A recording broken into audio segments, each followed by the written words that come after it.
Even a little mindfulness can change your life. Let me tell you a story.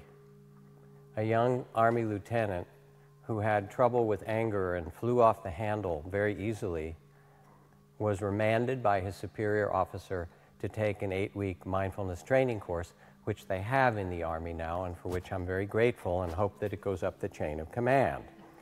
Anyway, about 6 weeks into his training, he was on his way home from the base and stopped in a grocery store. There were long lines, and it was very crowded, and he was in the line, and the woman in front of him had only one item.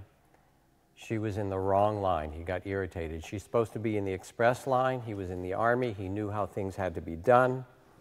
She was carrying a baby, and when she got up to the checkout stand, she showed the baby to the clerk, and they began to coo over the baby, and he got more irritated. There's a long line, doesn't she realize?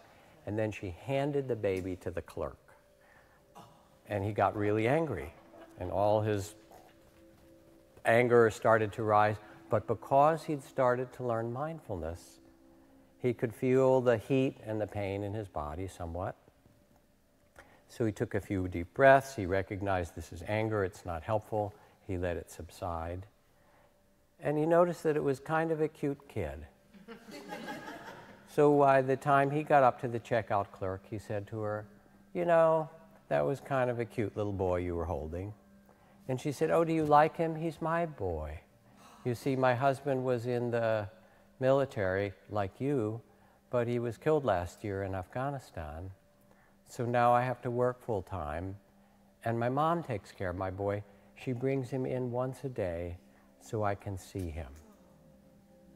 We are so quick to judge another person, or so quick to judge ourselves.